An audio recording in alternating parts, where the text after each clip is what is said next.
Bonjour et bienvenue dans les cahiers de vacances du Podcapsuleur. À travers 4 numéros hors série, je vous propose de découvrir ou redécouvrir les matières premières de la bière. Ces matières premières, quelles sont-elles ? C'est écrit sur la plupart des étiquettes: eau, malt, houblon, levure. 4 ingrédients que l'on retrouve dans toutes les bières et avec lesquels les brasseurs vont jongler et grâce au dosage de ces ingrédients, produire une palette de recettes infinie.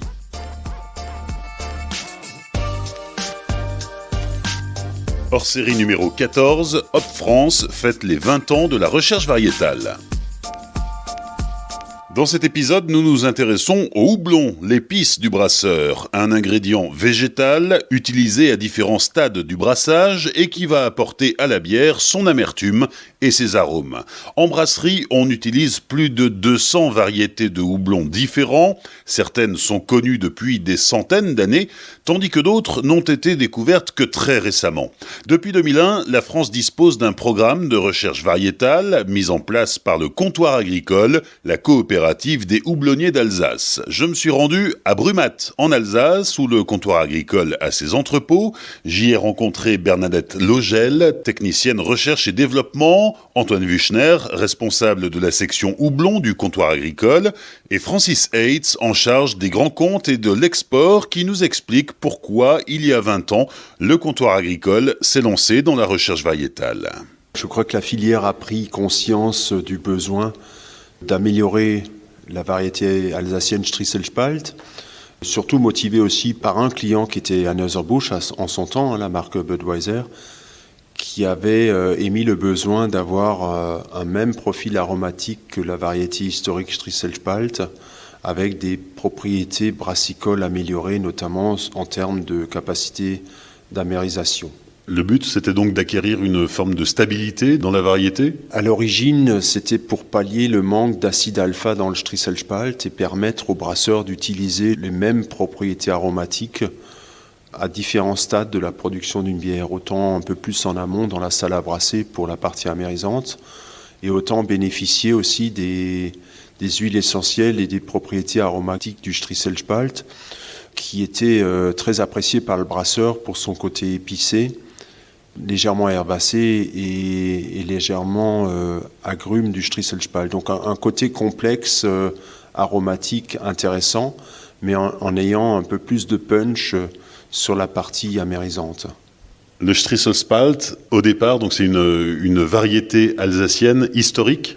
Le Striezelspalt, c'est une variété endémique en Alsace. C'est une variété dont on ne connaît pas réellement l'origine, qui est probablement issue d'un sous-bois local et qui a été apprivoisée en agriculture. Une variété endémique un peu comparable au Tettnang en Allemagne, au Satz en République tchèque. Ce n'est pas une variété qui est issue de la recherche, mais une variété vraiment originale de la région. Et c'est une variété terroir qui correspond au territoire Alsace. Est-ce qu'elle pousse ailleurs ? C'est complètement une variété terroir qui n'existe qu'en Alsace aujourd'hui. Il y en a un peu chez nos confrères du Nord, des Flandres françaises, mais pas ailleurs dans le monde. C'est vraiment une variété qui est adaptée au terroir alsacien, qui fait le plaisir et le bonheur des planteurs parce qu'elle a une conduite de culture appréciée par les planteurs, une résistance aux maladies qui est également assez bonne et qui est vraiment adaptée au climat de la région Alsace. Oui, c'est ça, parce qu'il ne suffit pas que la variété soit bonne pour le brasseur, il faut aussi qu'elle soit bonne pour le planteur et qu'on puisse la produire sans trop de difficultés. C'est un compromis qu'on doit trouver entre le besoin du brasseur et le besoin ou le désir du producteur. Effectivement, on veut une variété qui soit suffisamment productive pour être intéressante dans la parcelle. Et ces recherches, ces essais autour du Striezelspalt ont duré combien de temps ou durent encore ? Le programme a été initié en 2000 et a abouti plus ou moins sur la création de son petit frère ou de sa petite sœur, puisqu'on parle de plante femelle dans le houblon, qui est l'Aramis en 2010. Le programme continue aujourd'hui, sous différents axes. Alors là, la question est pour Bernadette Logel, technicienne recherche et développement. La différence entre le Striezelspalt et Aramis ? Eh bien, comme Francis vous l'a expliqué tout à l'heure, le Striezelspalt est une super variété de notre terroir alsacien, mais le seul problème qu'elle a, c'est qu'elle n'a pas assez d'acide alpha. Donc qu'est-ce qu'on a fait ? On a fait des croisements pour développer une variété qui a les mêmes caractéristiques que le Striezelspalt avec un acide alpha en plus. Et c'est ce qu'on a obtenu avec l'Aramis. Donc l'Aramis a grosso modo les mêmes arômes ou types d'arômes que le Striezelspalt, mais a une teneur en acide alpha plus importante. Techniquement, quand on parle de croisement, on parle de quoi ? Alors techniquement, quand on parle de croisement, c'est comme pour tout être vivant. Pour développer une nouvelle variété ou avoir des enfants, il faut un papa et une maman. Donc nous avons décidé de prendre comme maman Striezelspalt et on l'a croisé avec un papa d'origine anglaise qui nous a permis d'augmenter la teneur alpha dans les générations suivantes. Donc je vais vous expliquer comment on fait un croisement. Donc on a une plante qui est la plante femelle. On a une plante mâle qui va nous apporter le pollen. On prélève le pollen sur la plante mâle et on met le pollen sur les fleurs de la plante femelle. On attend que les graines se produisent, on récolte les graines et ensuite on a une multitude de graines toutes différentes qu'on va devoir sélectionner puisque ce sont des frères et sœurs finalement qui, comme chez les animaux par exemple, ont les mêmes parents, mais ont des caractéristiques différentes. Et donc, c'est là qu'a commencé le processus de sélection, qui est principalement de la sélection visuelle, agronomique en champ, suivie d'une sélection sur les caractéristiques plutôt chimiques, aromatiques ou autres. Et concrètement, ça prend combien de temps ces croisements jusqu'à obtenir différents résultats ? J'imagine qu'on a pris une seule maman mais plusieurs papas pour pousser le truc jusqu'au bout et faire différents essais ? Oui, exactement. Au départ, on n'est parti que sur une maman Striezelspalt et on a pris différents papas. Et grosso modo, à partir du moment où on fait les premiers croisements, il faut une dizaine d'années minimum jusqu'à obtenir la variété souhaitée. C'est ce que disait Francis tout à l'heure. La première variété qu'on a créée dans ce programme-là est Aramis, qui a été déposée en 2010 et mise en production en 2010. Déposée, ça veut dire quoi ? Alors déposer, c'est qu'on protège nos variétés. Comme toutes les cultures dans le monde, quand on crée des nouvelles variétés, l'obtenteur peut déposer sa variété, c'est-à-dire avec ces caractéristiques-là, auprès d'un organisme officiel, ce qui permet de dire que nous sommes les obtenteurs de cette variété-là. Nous pouvons la planter où nous voulons, mais si quelqu'un d'autre veut la planter, ces autres producteurs, on va dire, doivent demander notre autorisation. Éventuellement, on peut obtenir des royalties si quelqu'un d'autre produit cette variété-là. Mais ça se fait dans tous les pays. Comme ça, chaque pays sait très bien ce qu'il a créé comme variété et les autres pays savent où trouver les différentes variétés. Antoine Wuchner, responsable de la section houblon au comptoir agricole. C'est quoi l'objectif de la recherche variétale ?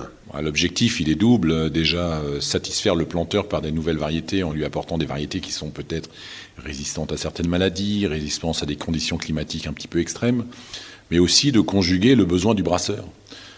Quel arôme vais-je pouvoir offrir au brasseur avec la variété que j'ai trouvée ? Enfin, il va falloir qu'on trouve, comme disait tout à l'heure Francis, une espèce de compromis, en tout cas, entre les attentes des uns et les attentes des autres. C'est un pari à long terme, parce que Bernadette parlait de 10 ans pour obtenir des résultats, ou pour qualifier les résultats.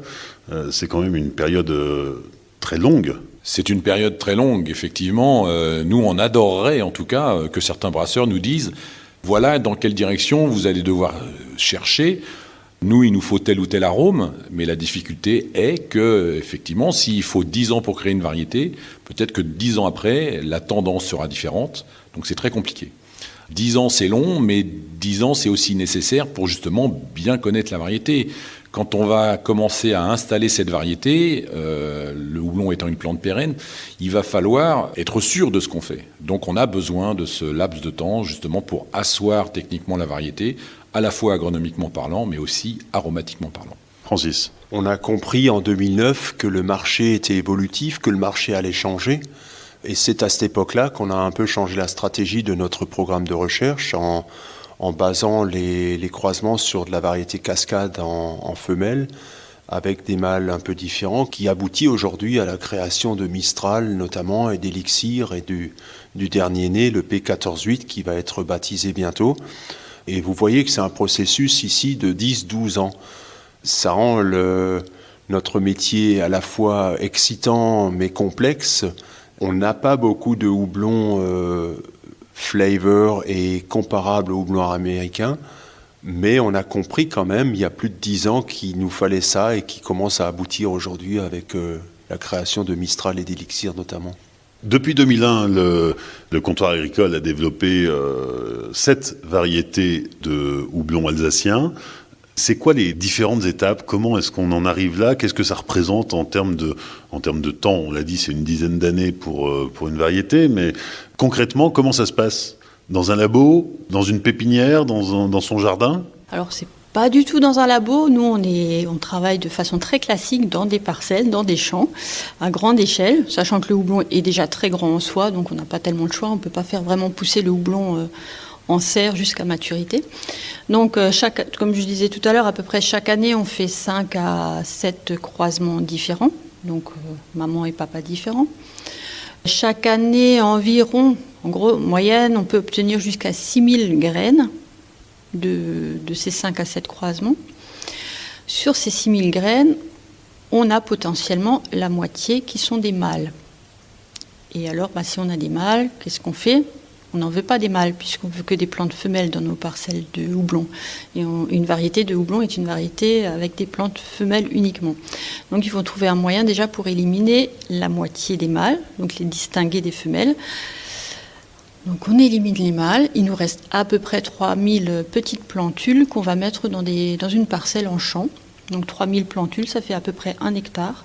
3000 plantules qui sont chacune différentes, qu'on appelle des pieds individuels. Mais comme le houblon est une plante pérenne, il lui faut un certain nombre d'années pour être en pleine production. Donc on va sélectionner ces pieds individuels sur 2, 3, voire 4 ans. On va choisir les meilleurs. Ils vont être récoltés, leur récolte va être analysée, toutes les caractéristiques qu'on peut faire et voir.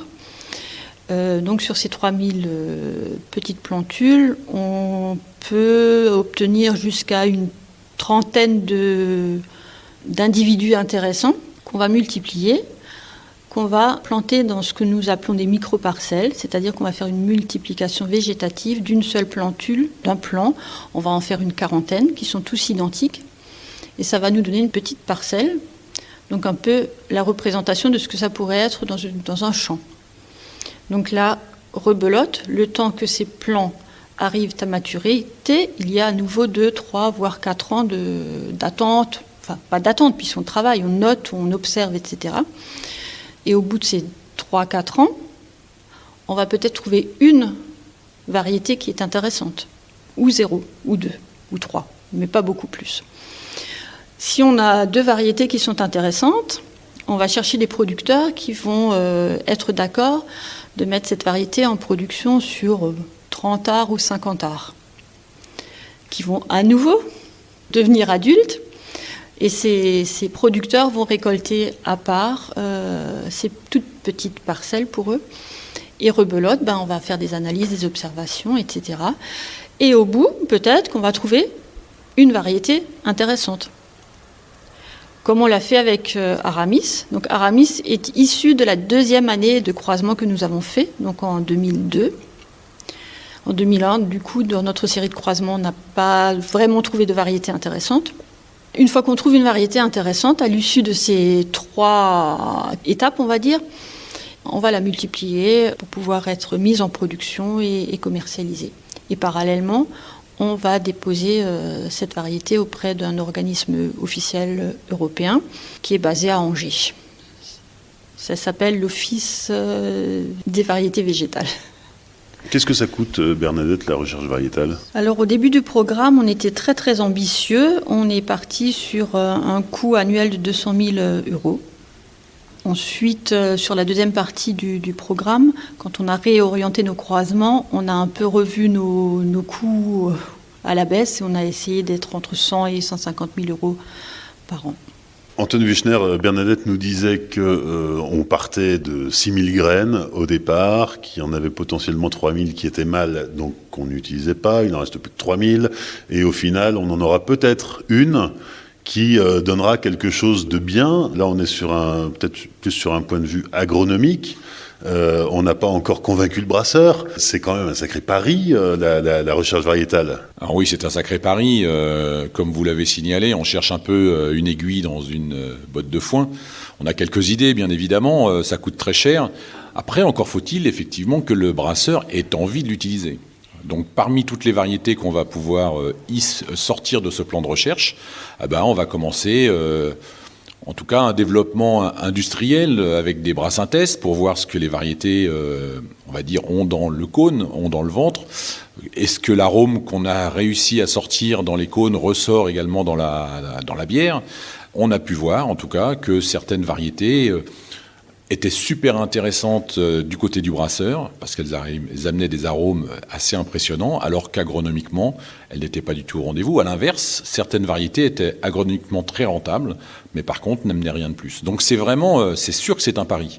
Après, il y a une autre dimension qu'il faut prendre en compte, c'est que ce pari-là, une variété, quand on la plante, elle va produire au bout de 2 ans. Comment je vais lancer une variété ? Est-ce que je la mets en terre avant d'avoir des commandes ? Ou est-ce que je prends des commandes avant de la mettre en terre ? Forcément, il y aura un déçu dans l'affaire, soit le brasseur qui est super intéressé par cette variété et qui va attendre 2 ans avant de l'avoir, soit le planteur qui va la planter parce qu'elle lui semble intéressante, alors que personne ne pourrait éventuellement l'acheter 2 ans après. On a un petit peu plus d'expérience sur la connaissance de nos variétés, mais c'est quand même un pari incroyable.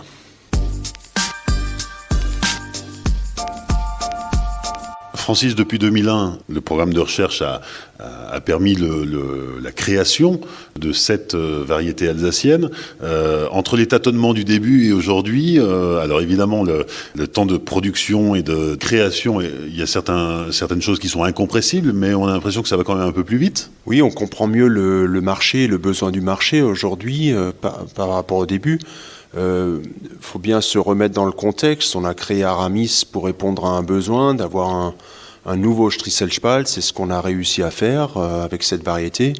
On a effectivement sorti sur le marché Triskel à un moment où on pensait que c'était un houblon qui pouvait être intéressant. On a aussi évolué dans nos connaissances et compris que c'était un houblon qui était un peu moins adapté aux demandes des brasseurs aujourd'hui. Et c'est un houblon qui est aussi issu de la première étape de ce programme jusqu'en 2009. Ensuite, Barbe Rouge, Mistral et Elixir sont issus de la deuxième étape du programme à partir de 2009 où on a utilisé plutôt du cascade américain comme base de croisement et pour mieux coller aux besoins des crafts, des microbrasseries sur des houblons un peu plus aromatiques. Donc aujourd'hui, on est un peu partagé avec un objectif de toujours avoir des houblons typiquement européens ou nobles européens qui ont des définitions épicées, légèrement herbales et légèrement agrumes, qui sont des houblons adaptés aux bières Pils, Lager, au Pilager, ce type de recettes. Et par ailleurs aussi à des houblons qui soient plus adaptés à des New England IPA, des IPA ou des houblons typiquement craft. On est un peu sur ces 2 axes de travail.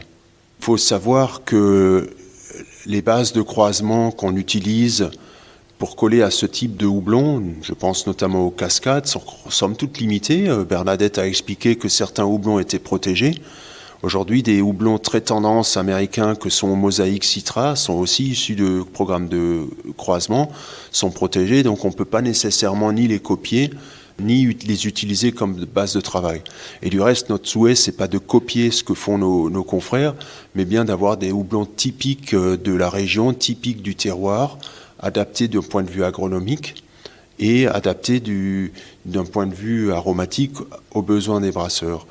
Je rappelle aussi que les besoins des consommateurs, des clients de nos brasseurs, va plus vers des houblons produits avec de moins en moins de pesticides. On a besoin de répondre aussi aux attentes des consommateurs de ce point de vue-là, des houblons plus haut développement durable, qui soient également plus résistants à la chaleur, au réchauffement climatique qu'on connaît. Donc on a plusieurs axes de travail sans pouvoir en privilégier l'un par rapport à l'autre. Alors justement, Bernadette, dans ton champ, qu'est-ce qui se passe quand tu fais tes croisements, pesticides, pas pesticides? Alors nous, nos parcelles d'essai, en tout cas les premières étapes de la sélection, sont basées sur des parcelles qui sont menées en agriculture biologique. Donc ça nous permet de effectivement bien sélectionner des variétés adaptées à ce type de production, mais elles le sont forcément aussi à la production conventionnelle. Ça nous permet effectivement d'éliminer les variétés les plus sensibles aux maladies ou aux ravageurs. Alors c'est vrai qu'au début de notre programme de sélection, il fallait faire vite, il fallait un peu amorcer la machine. Donc les premières variétés qui sont sorties ne sont pas forcément des variétés super résistantes à des maladies ou à des ravageurs. Par contre, elles sont pas mal pour les brasseurs, puisque c'était vraiment le premier but, c'était de satisfaire les brasseurs et d'avoir des variétés qui allaient leur plaire. Mais on a très très vite compris que en fait, les nouvelles variétés devaient être aussi adaptées à la production et plaire à nos agriculteurs, à nos planteurs de houblon. Et donc on a fait, dans une partie de la sélection, on a aussi invité des producteurs à venir voir nos différentes variétés et nous aider en fait à sélectionner. On leur a dit voilà, ici nous avons un certain nombre de variétés potentielles. Lesquelles d'entre elles aimeriez-vous avoir dans vos parcelles?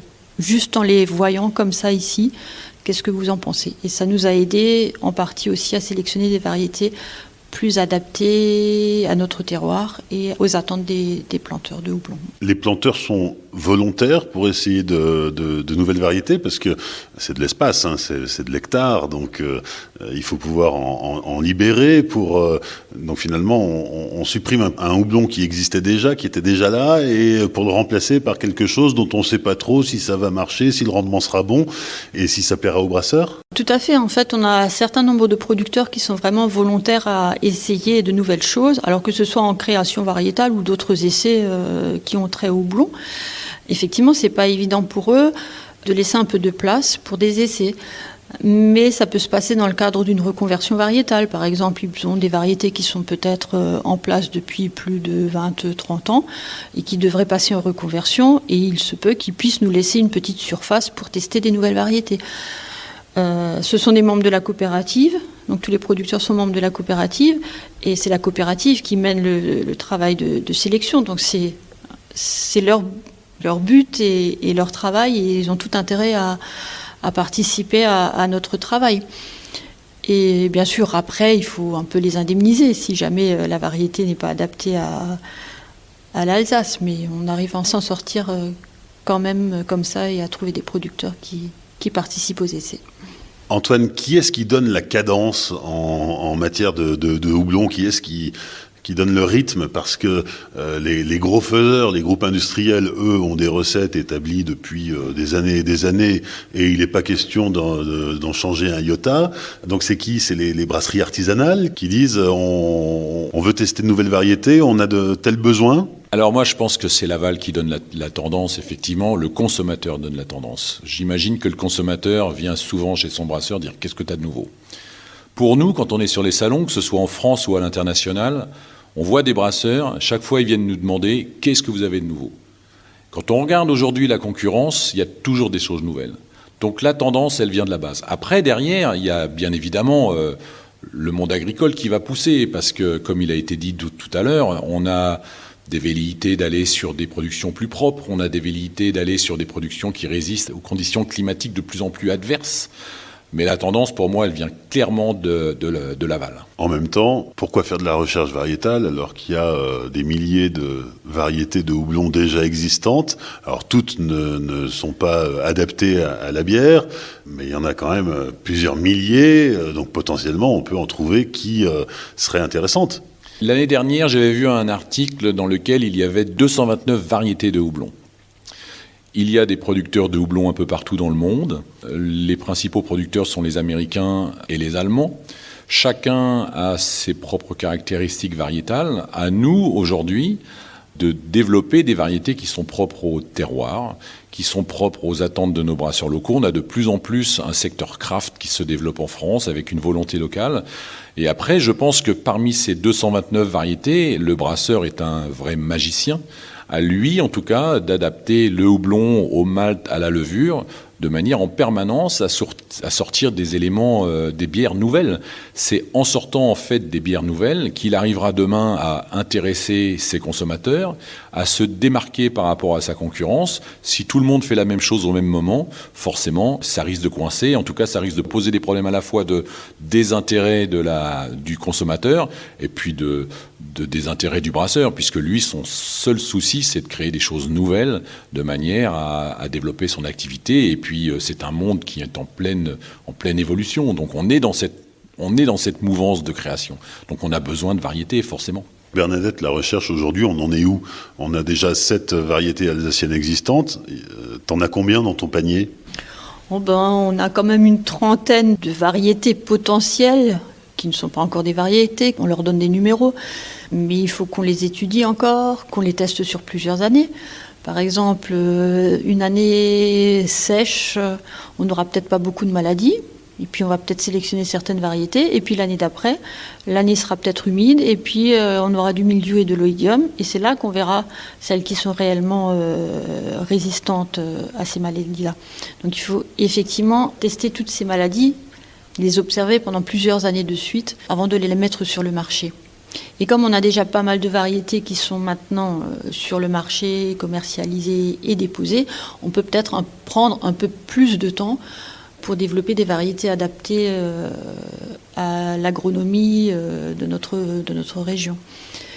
Mais ça n'empêche que toutes ces variétés-là, qui ne sont peut-être pas totalement intéressantes à un moment donné, mais pour lesquelles on se dit, tiens, il y a peut-être quand même quelque chose là, on va quand même les garder et on les met dans ce que nous on appelle une banque variétale. On va les garder sur une petite surface. Et peut-être qu'un jour, suivant les demandes du marché ou d'un brasseur, on aura peut-être des choses intéressantes à lui proposer.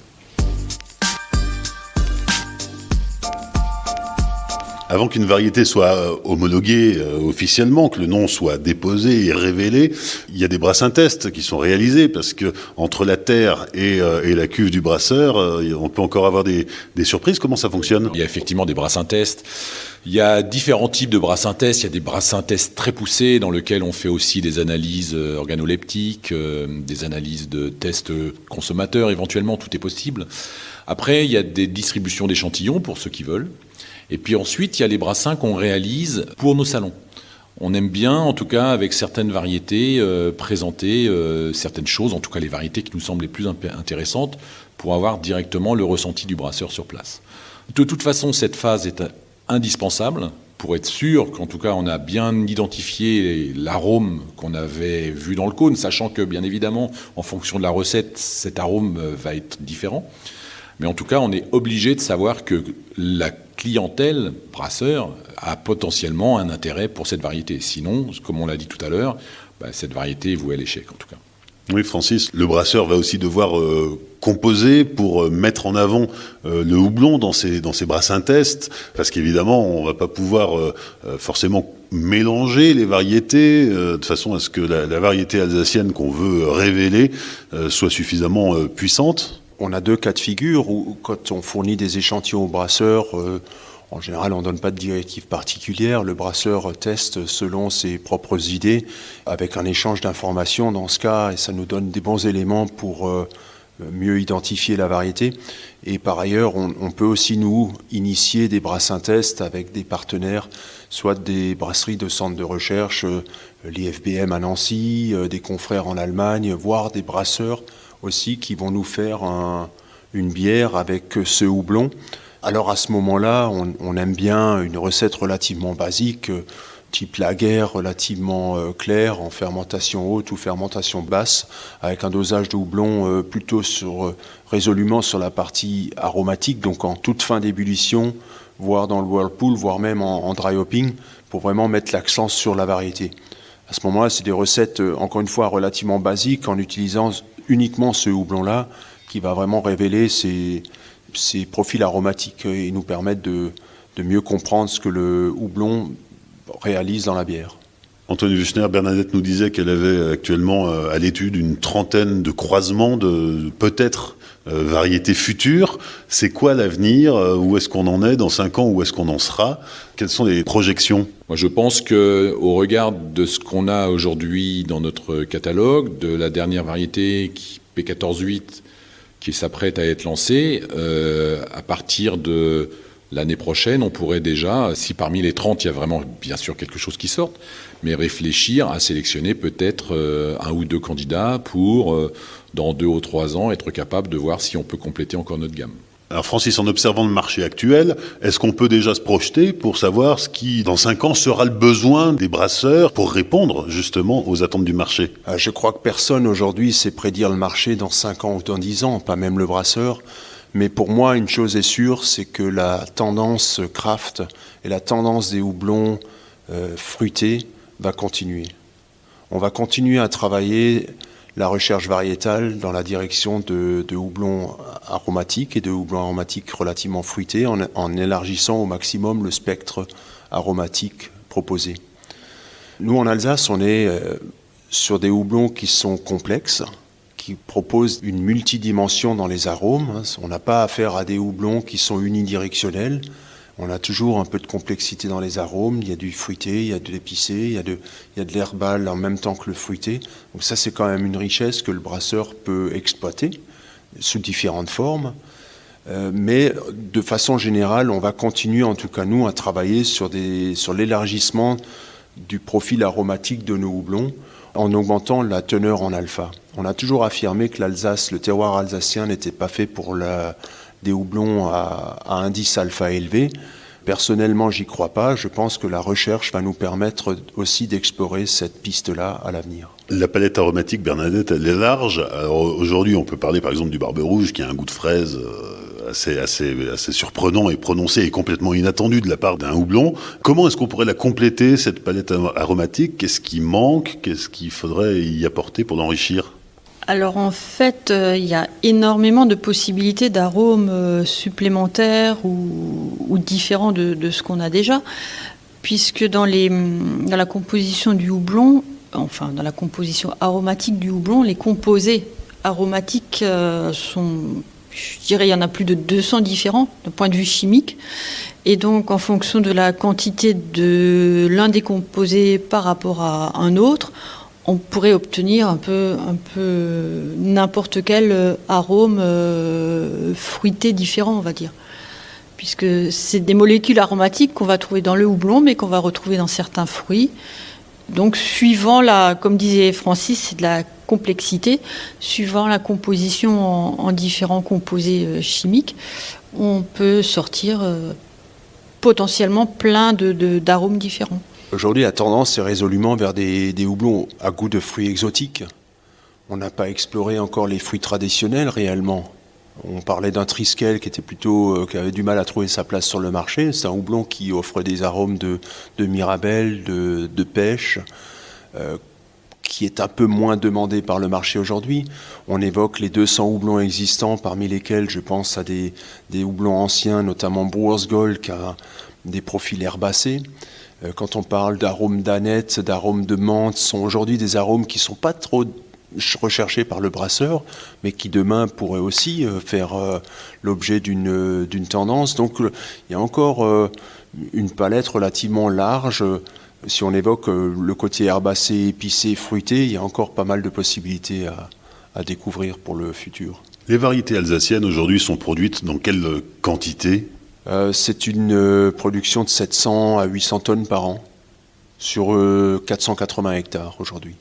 Et qui satisfont des brasseries en France, mais aussi à l'international? On a une tendance export autrefois qui s'est un peu inversée. Aujourd'hui, on a plus tendance à être présent ou à développer en France. Je crois que si mes souvenirs sont bons, on doit être autour de 60% de ventes en France et plus largement en Europe, avant d'être un peu présent aussi en Amérique du Nord ou au Japon. Et alors à l'étranger, qui sont les plus gros consommateurs de houblon alsacien? Alors on a quelques beaux comptes en Belgique, Abbaye d'Orval, Abbaye de Rochefort, Duvel, Abbaye de Westmalle, Castille Brewery avec la Castille Rouge, c'est une bière un peu connue chez nous.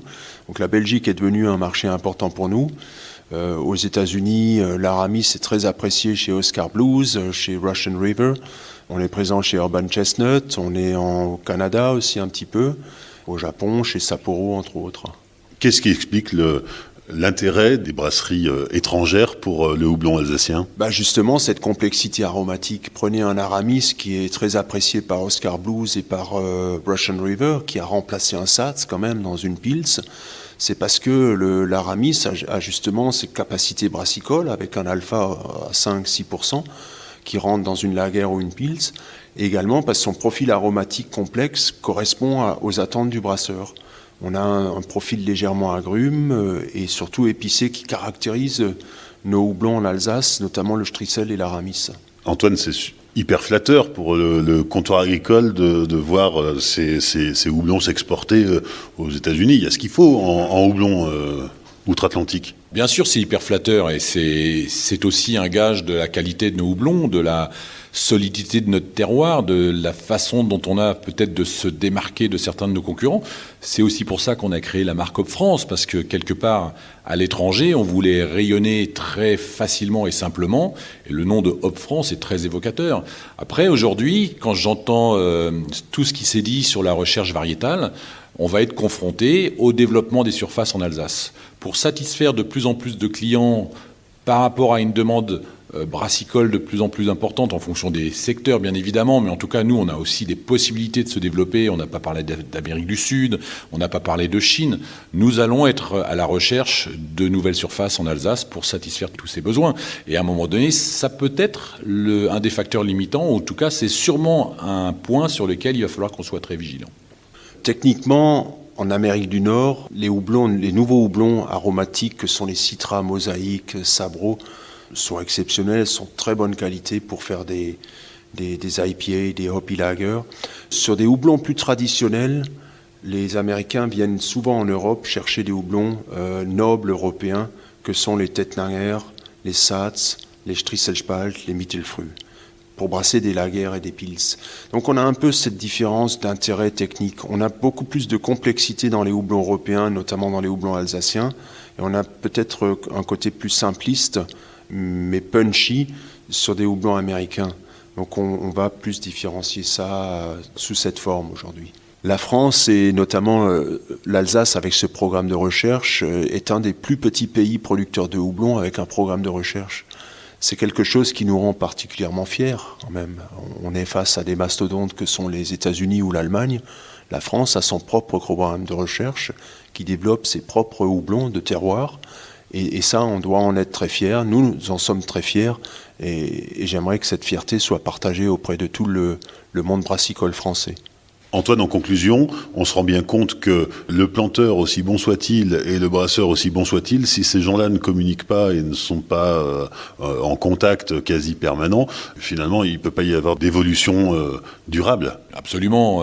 Si on ne travaille pas dans le même sens, s'il n'y a pas de discussion entre les différentes parties sur ce domaine-là, il ne pourra pas y avoir d'évolution durable. Et je me réjouis que cette question ait été posée parce que c'est exactement pour cela, en fait, que l'interprofession a été récemment créée en 2020.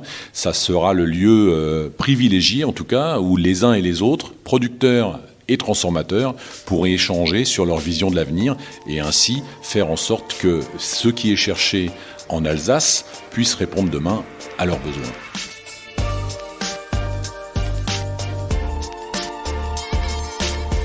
Merci à Bernadette Logel, Antoine Wuchner et Francis Heitz du Comptoir Agricole pour leur accueil lors de l'enregistrement de cet épisode produit en partenariat avec Hop France, que je remercie pour son soutien. Pour aller plus loin, rendez-vous sur les réseaux sociaux du Podcapsuleur, Tumult, Facebook, Twitter et Instagram.